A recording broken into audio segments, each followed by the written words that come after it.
Hello, everyone. Welcome to How to Use Spirit. I'm Lori, and our special guest today is Zam. Welcome, Zam. Thank you so much. We are so excited. So, Zam is actually Taco's brother, and he's been going through, would you call it like a spiritual awakening or? I don't know. You'd say a spiritual awakening. I guess terms are terms. Just immense blessings. There's been so many great things happen to me.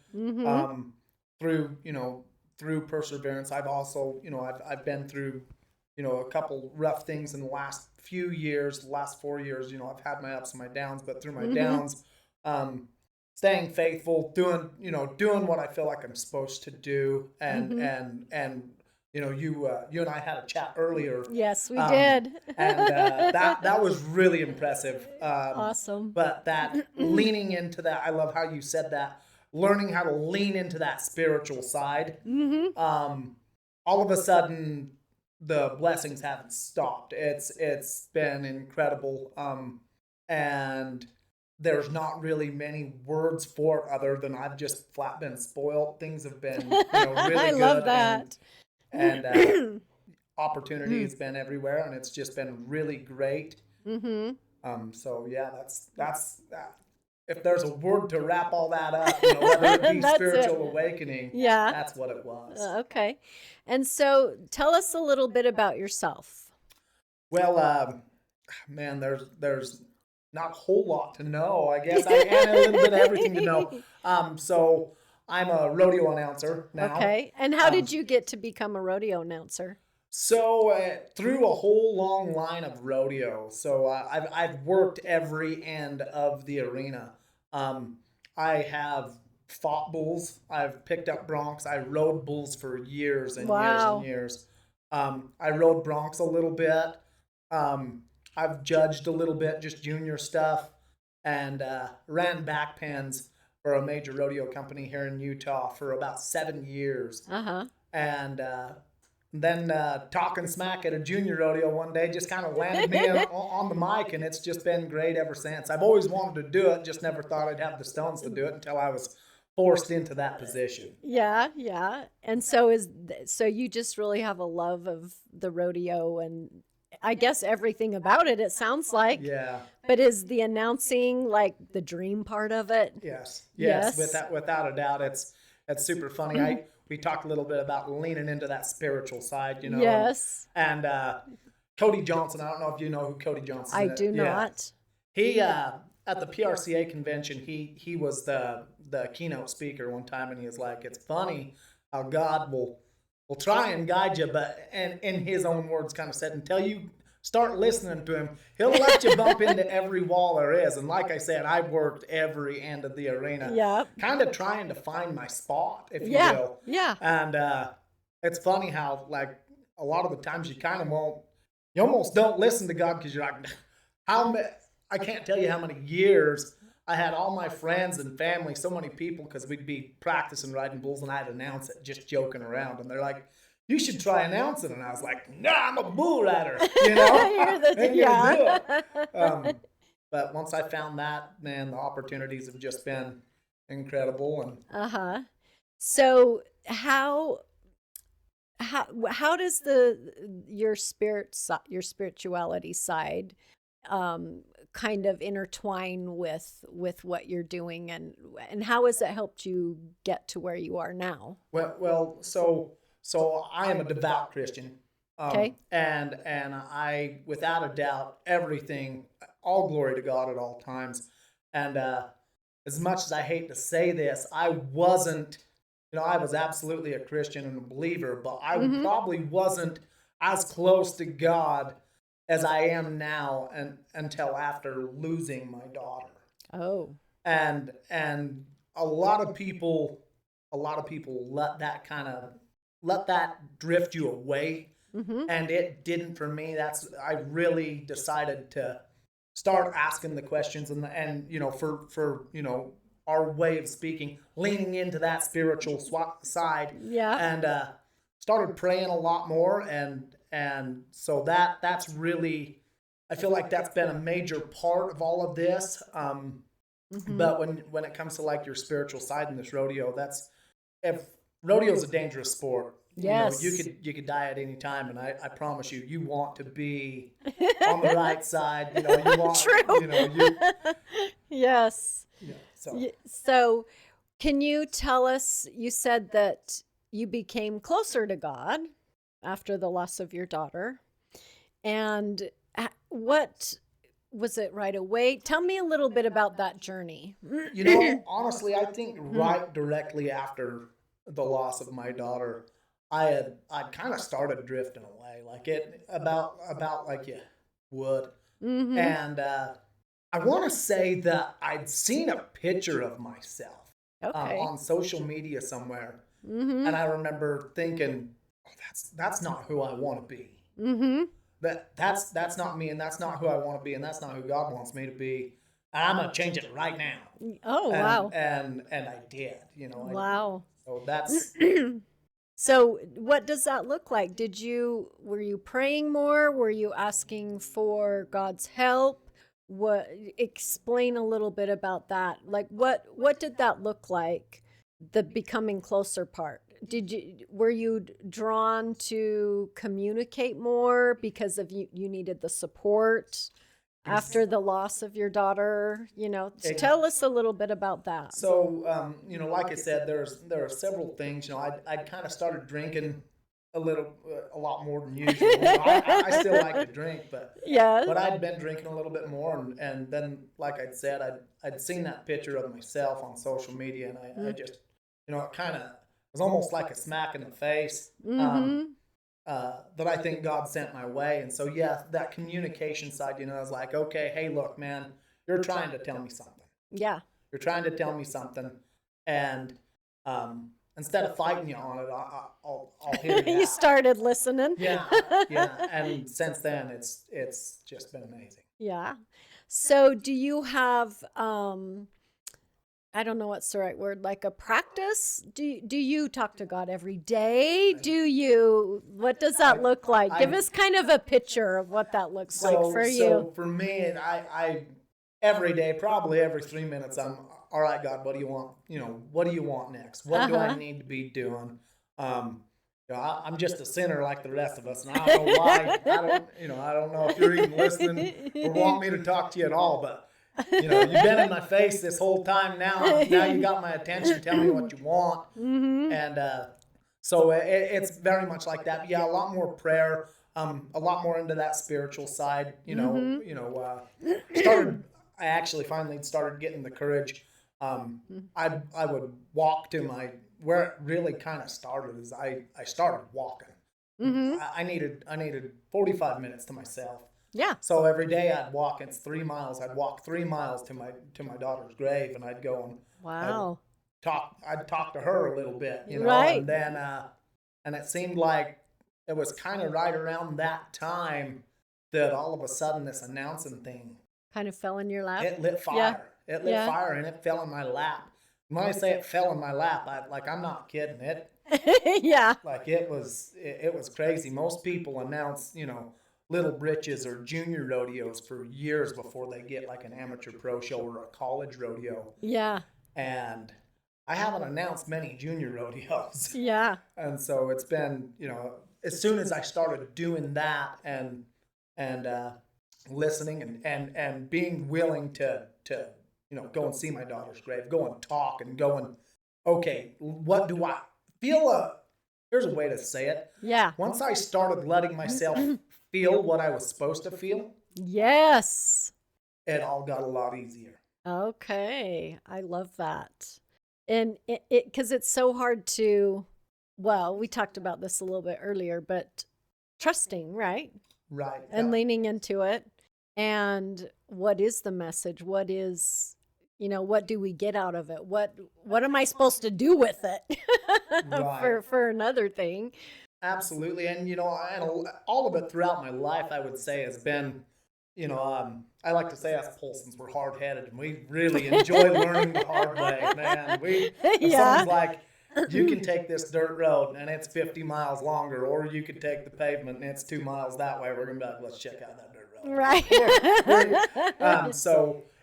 My whole life has kind of been that way, and so I was born in Magna, and then when I was 5 years old, my mom and my brother and my brother just older than me, we all moved down to a place called Moccasin, Arizona, and I think in a 100-mile radius there was maybe 100 people. Yeah. And it was right next to the Paiute Indian Reservation out there.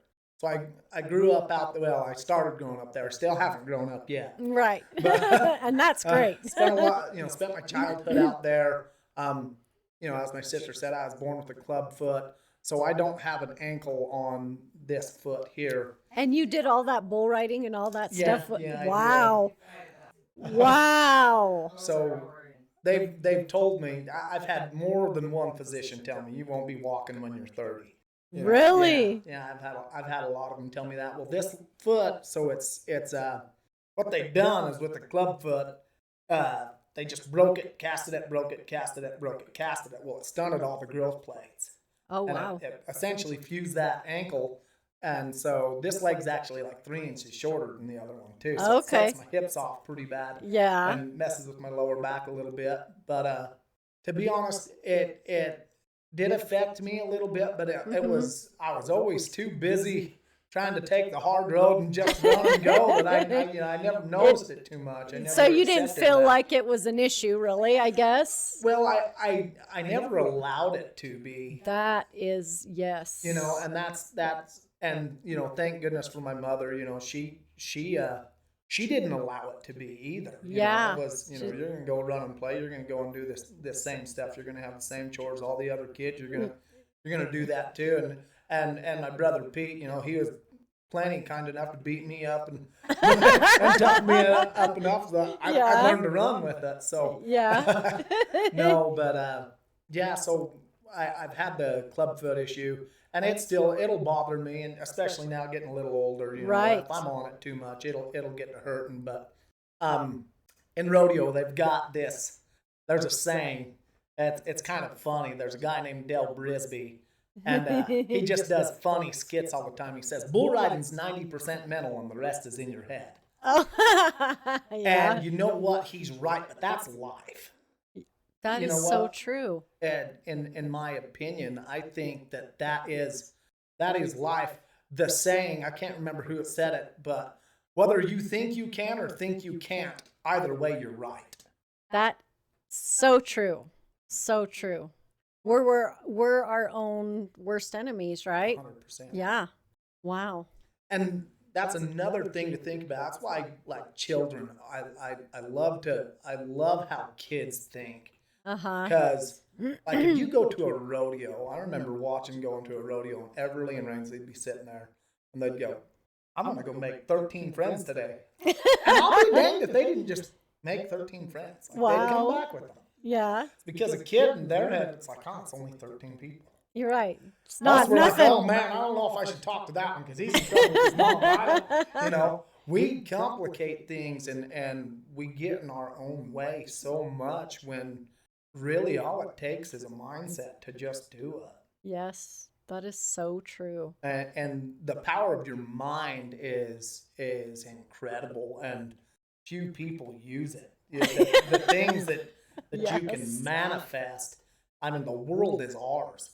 I can't remember the guy's name, and I actually like to listen to this quite a bit. But he said, they asked him one time, how come there's no common sense left in the world? And he's like, well, the biggest tool that God gave us, none of us, is the only thing that we decide not to use. You're right, our brains.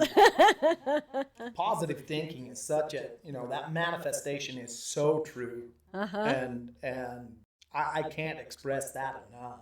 Yeah. So do you feel like too that's helped get through your challenges throughout your life? Absolutely. That is it. That's that positive thinking, that and my Lord and Savior Jesus Christ are the only reason that I was able to do any of it.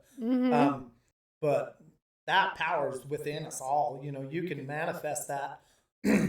I like the red car theory. Have you ever heard the red car theory? No, I haven't.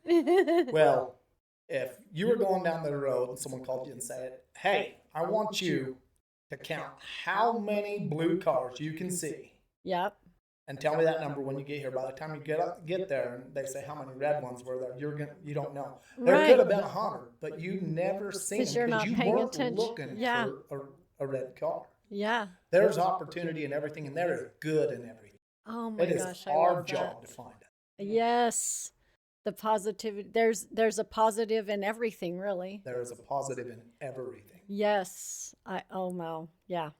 When it comes through that harder times in my life, inspiration, all that, I don't know. So I struggle a little bit when people talk about like the hard times, because I think a little differently than everyone else. Absolutely. Yeah. I truly believe that God loves us all enough. There's not one of us that goes through more than the other. We all go through the same amount of emotional pain. We experience it in different ways, different trials. But I don't feel like that my life has been any harder than yours, or my life has been any harder than Bill Gates' life, or anything like that. I don't believe that. Right. And I think that was probably one of the things that kind of got me through was a bit of a reality check.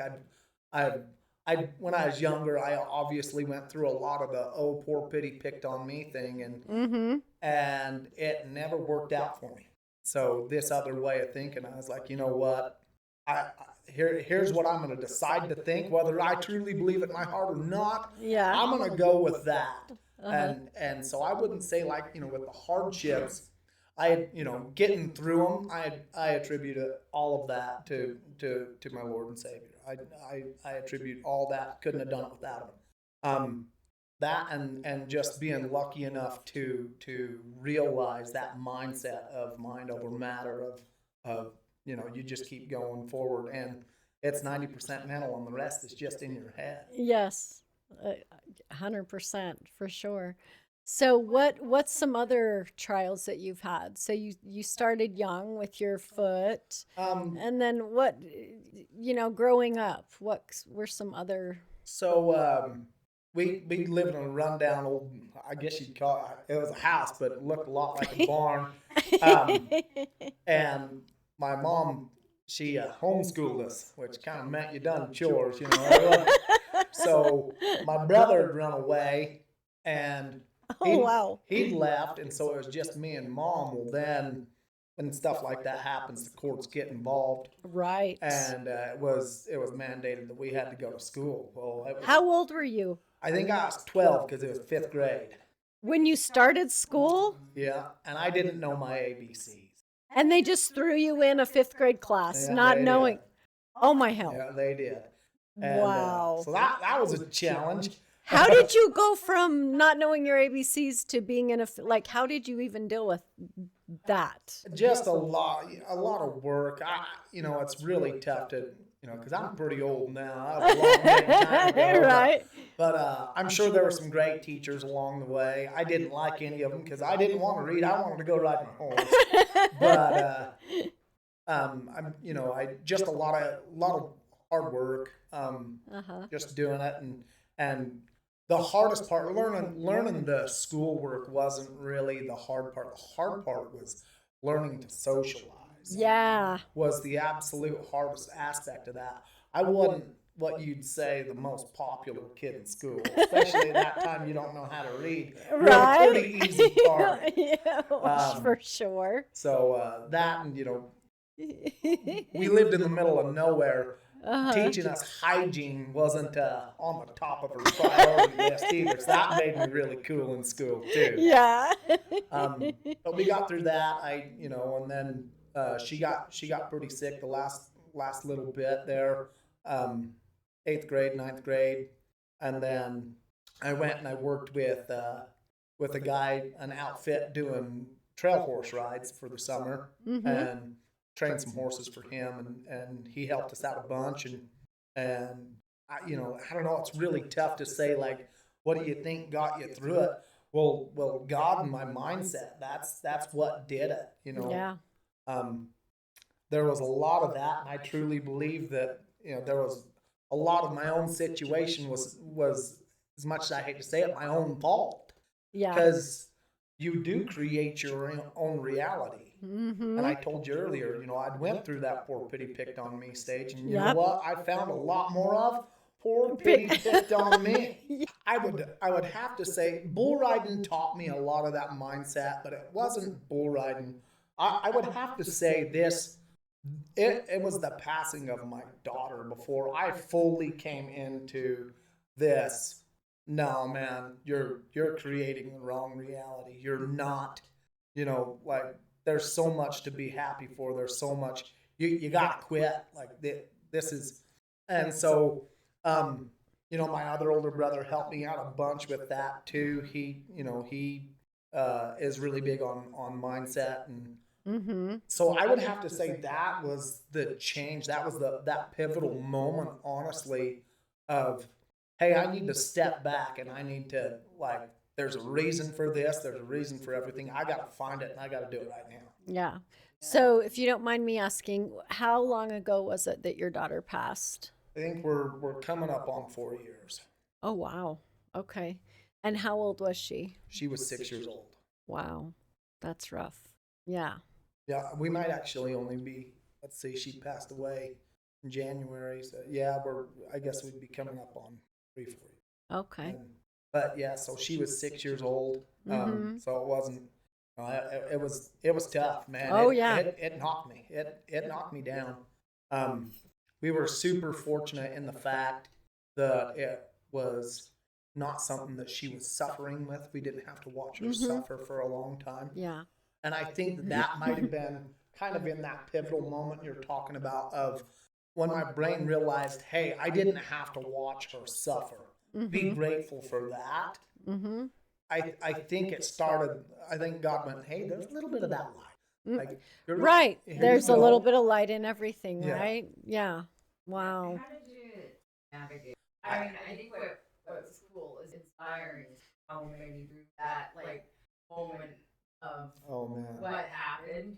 Take us through that journey. So, after she passed, Well, yeah, so she had passed, and Yeah, you don't mind kind of giving what caused Yeah. how just so she had it's called FAVA, and I can't remember what that stands for.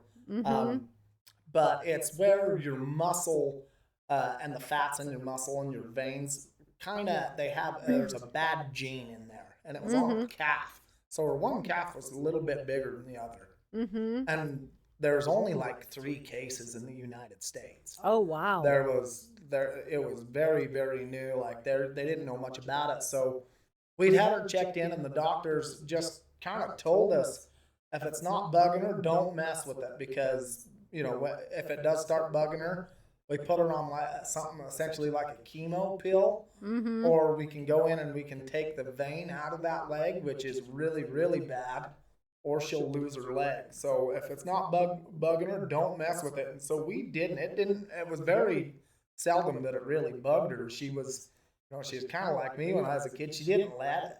Right. And then it had formed a blood clot. And Okay. that's how she passed. That blood clot had broke and went to her heart. Oh, wow. And so that, it starved the brain of oxygen. And so when she went down, she was gone immediately. Yeah. So after she passed, the amount of support I had was nothing that you or anybody listening would ever believe. Really? There were people donating to us thousands of dollars. By the time her funeral showed up, they had to have the highway patrol had to have the cops shut the highway down, which is illegal unless the government issues it. Wow. But there were so many horses. We all rode horses, to her burial site. Oh, how cool. I just got It the was her chills. That's last so ride, cool. and there were so many people that they shut that highway down because of the line of horses. Probably took 4 minutes for all of us to cross the road. Wow. That's incredible. And that was a very pivotal moment and an eye-opener of wow, hey, you're loved. Like, you've got the support. Yeah.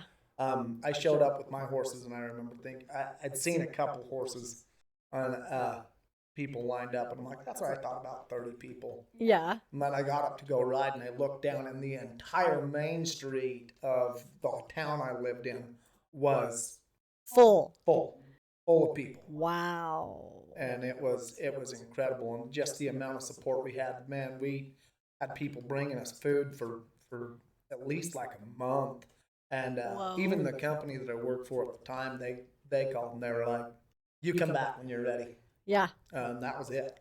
Like, they're like, "You're paid. You come back when you're ready." That's incredible. And it was very incredible. I was super blessed and super fortunate to have that, and we couldn't have done it without, couldn't have done it.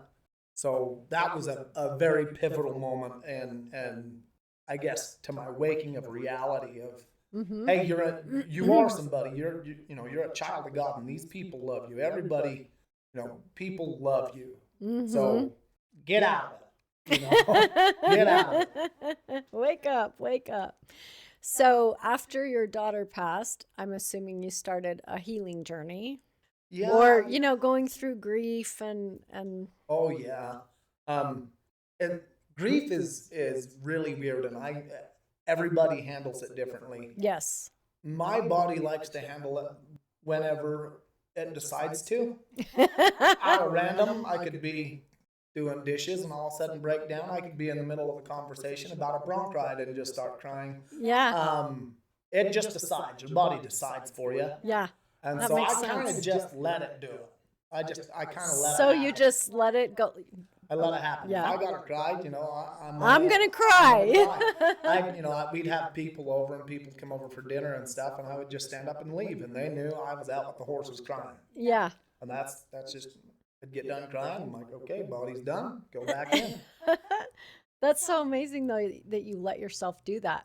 You have Because to. yeah, but a lot of men, and no, I'm not, dissing the men out there, but men don't want to be seen crying or show the emotion. So the fact that you let that happen and, Yeah. Does you express it, or you just know? Yeah, You're sure do. like Yeah. talking about Butterflies, yellow butterflies, that, and weird thing, pennies. Pennies too. Man, lots of pennies. Wow. Yeah.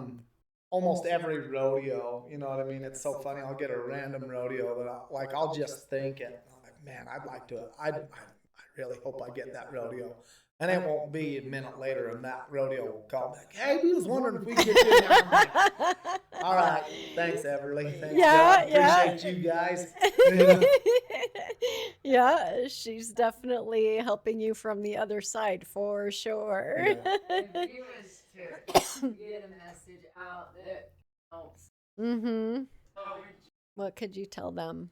First thing I would tell them is through Christ all things are possible. Mm-hmm. And that was another thing that really helped me. I lost my daughter by a freak accident, Mm-hmm. but God sent down his only begotten son to die intentionally. Mm-hmm. And if he loved us so much that he would do that, then you can get through anything. But it also comes down to that God gave you this incredible mind, and it is mind over matter. And I'll say it again. Mm-hmm. Life is 90% mental, and the rest is just in your head. Yeah. Yeah. And that's what I would tell them. To get through that, I really kind of like, and this is a terrible term to use, but I really like that song, When You're Going Through Hell, Don't Stop Moving, Don't Slow Down. Yeah. I really like that, because there is so much truth to that, I busied myself a lot, more than I'd like to admit. Mm-hmm. Was that a way to not It was a cope. coping? It was a Yeah. coping, yeah. Mm-hmm.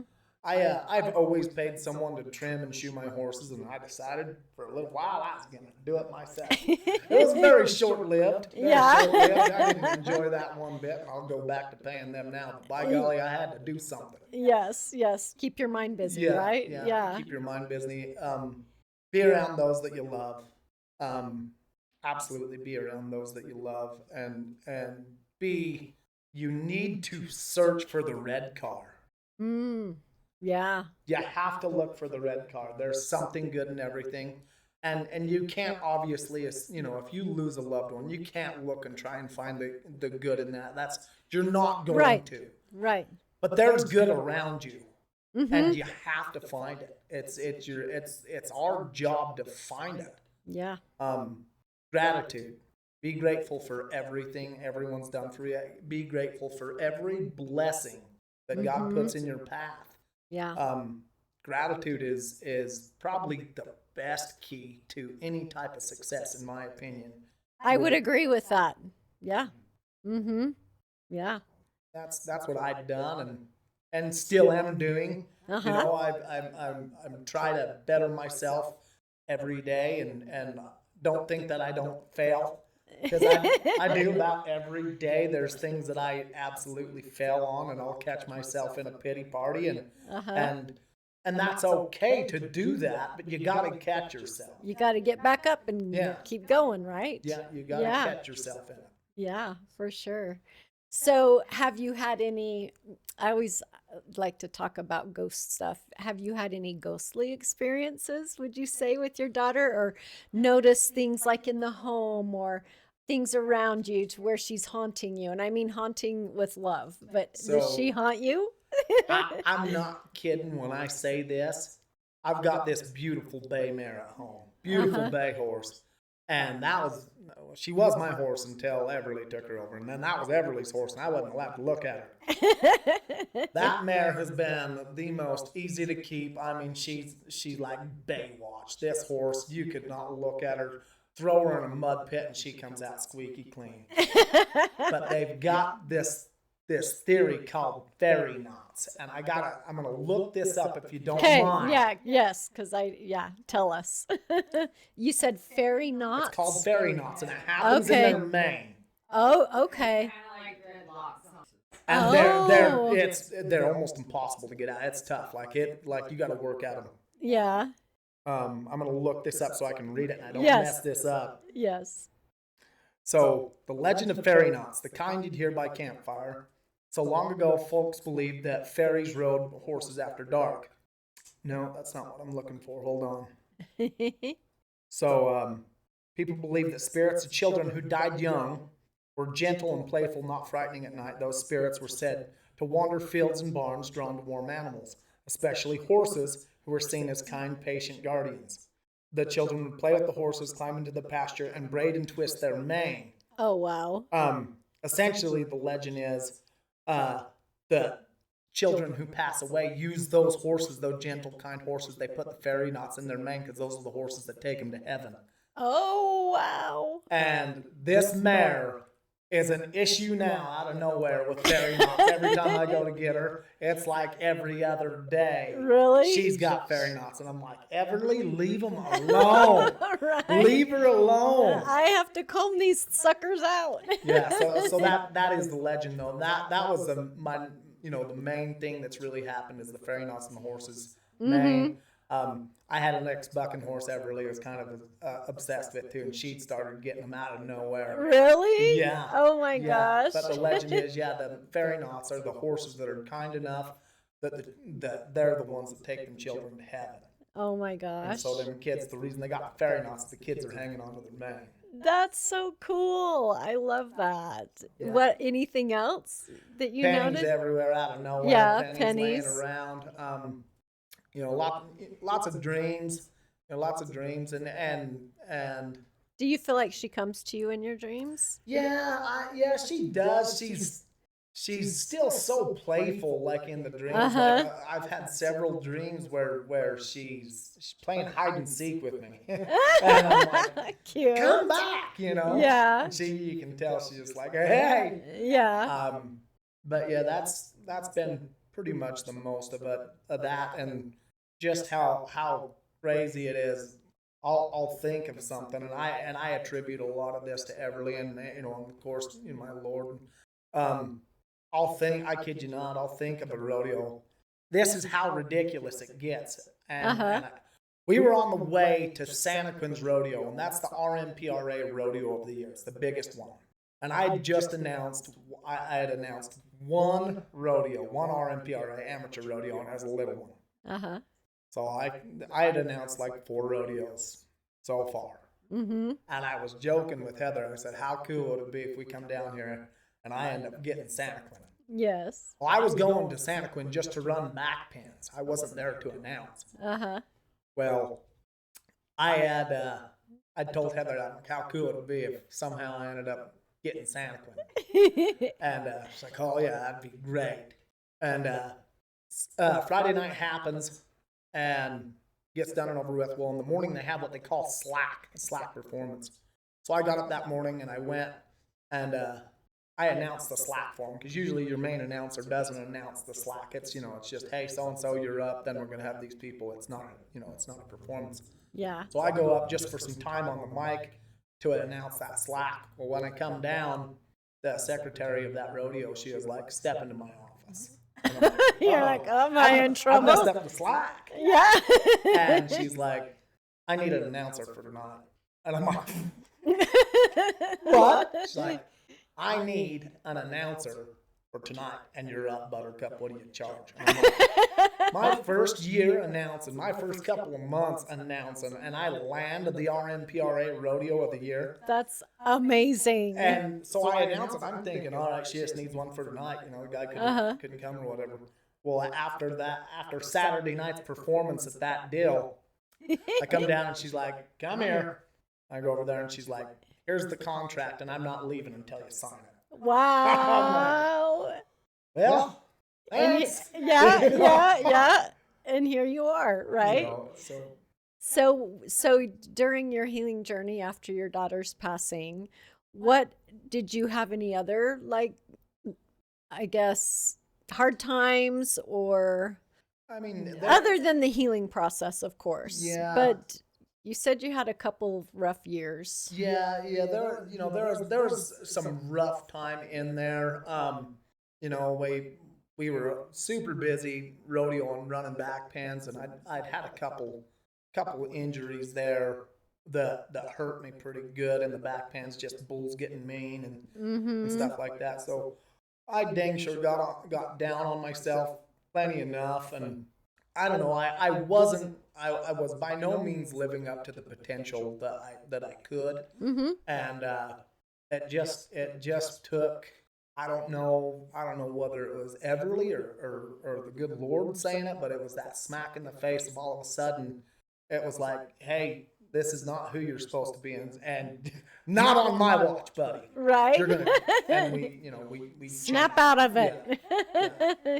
That's incredible. It's been a lot. Obviously, my wife having to you got to do the best you can to take care of her. Yeah. Other things have got to still happen. Like life has to keep. You still going. have to keep moving, right? You still got with to life. keep moving, and it's really hard to do when you're grieving like that. So I'll say, being honest with you, I hid behind a lot of it. I hid from a lot of it, but like I said, I just let my body do it. I could feel it on, and it'd come out of nowhere. You didn't get to choose. Yeah. You didn't get to choose, and you would just let it out. Yeah. It's coming. Yeah, it's coming. Excuse me for a minute, folks. Do you feel so? Is your wife is she a spiritual person, or are you kind of the main? Did you help get her through that too? So she's not nearly as spiritual and or religious. I guess I wouldn't call it religious, because I'm not religious. Right. I guess what you would call it is spiritual. Yeah. I'm a firm believer in Christ. I know that He is my Lord and Savior. She's not really that way. She's hummed and hawed on it quite a bit. There's a lot there that, especially in the last few years, that all of a sudden she's like, maybe. Hey, I'll pray with you, actually. So she's leaned into it more. Yeah, she's a lot better. I think she's the tougher one out of the two of us, honestly. She's pretty hard-headed, pretty tough-nosed. Yeah. But no, she's coming around to a lot of it, and I'm seeing a lot of great changes in her as well. But I feel like that you've also had a big part in, after the passing of your daughter, and helping the healing process, because you do believe in God and you do lean into that and stuff. And I feel like that's also helped her heal as well, kind of through you, I guess, if that makes sense. I guess you could say that, and I don't know, and I'm not the man that gets to decide what really caused it. I can tell any of the healing that was done and that has happened was due to no one else's credit other than our good Lord above. That was the only reason that we were able to even get through it. The only reason I dare say we're still married, because is because God's had a hand on us. Yeah, and I agree. It's just been absolutely incredible, and once we noticed, all right, God, you got your Jesus, take the wheel. Right, exactly. Jesus kind of went, all right, that's all right. I drive better anyway. Right. Yeah, I agree with that. That allowing that support to come in that way, right? Absolutely, yeah. Because I have friends and I know people, when they've lost a child, they do not make it. The marriages. Oh yeah. They don't. Yeah, and so that's incredible that you've been able to work through that. And yeah, absolutely. I agree with that. Yeah. Yeah, we have, and we dang sure had our fights, and we still do. We have our differences. Of She course. hasn't realized I'm right all the time yet. We're getting there. Hope she doesn't watch this. Right. We've had our differences. Of course. But she has been such a stone too, and everybody says a relationship's 50-50, and I just don't like that. Relationship is whatever it needs to be. If she's only got 20, by golly, I better be 80. Yeah, that's And true. if I've only got 10, she's gonna show up. She's gonna be 90. Yeah. And I feel like that is what it takes. Like, you have to have that. Relationships are not 50-50. It is what meets the criteria at that time. I love that. That makes so much. I've never ever thought of that way, but that is so true. Even like with my husband, when I get super busy, he does more and allows me to do what I need to do, and that is so true. Yeah. You hear that, everybody? No. I absolutely love that. Wow. So tell us a little bit about the rodeo stuff. Let's give yourself a little plug before we end. Oh, I don't know what else I can tell you. It's been an amazing deal. I've had a lot of great opportunities and a lot of great people take a chance on me. Like I told you, college coach, Utah Valley University college rodeo coach Shane Draper. He gave me my first shot. He said, "Hey man," and I heard a little rumor. I don't know how true it was, that his school board did not like that he was going to hire me because I didn't have a lot of experience. And yeah. He said, "Well, that's great. You're the board and I'm the coach. I'll tell you who's going to do it. It'll be Zam." And he took a shot with me, and so I could never thank him enough. And then my first RMPRA rodeo, Trinity Giles, he Fairview gave me a shot. And they gave me a shot because Monroe Magnuson, he's a really well-known announcer here in Utah. I guess he'd called them and said, "Hey, Zam's your guy." Oh, wow. I just commented on a social media post. They said, "Hey, need someone for the 24th of July." Wow. I didn't know what rodeo was. I'm like, "Well, I'm available." And then Trinity had called me a few days later and he said, "I am absolutely hiring you, because I've never seen anybody more recommended." I love that. I've announced 3 rodeos, man. But sweet. Glad to hear See that. how it just like turns into this big thing. So what is your, like, do you have Instagram, Facebook? Tell us all your socials. I'm on all of them. I don't play around on Snapchat very much because Right. Me neither. I don't like it. But yeah, I'm on Instagram, Facebook, TikTok. You can look me up. Just Zam Poulsen. There's not a Zam Poulsen. Okay. Not a lot of Zams Zam Poulsen. around. No, that's pretty unique. Yes. Yeah, that's amazing. Do you have anything else you would like to add? Just a great big thank you to, Oh, you, no, my thank sister. you. You guys have just been absolutely amazing. The things that, the talks we've got to have today, Yes. got my attention awful quick. Good. And it was really amazing, and what a great opportunity. I really appreciate, you guys being willing to have me on your Oh, on we're your show grateful here. that he drove a long ways to come here. We're so grateful to have you and willing to travel and come and spend the time with us. I appreciate that. We're so excited to have you. And we will we know you're going to be super successful. So good luck with all of it. It's amazing. It's going to be fun to watch you grow. Thank you so much. I really Okay. appreciate it. Thank you, everyone, so much. We'll see you soon. Love it.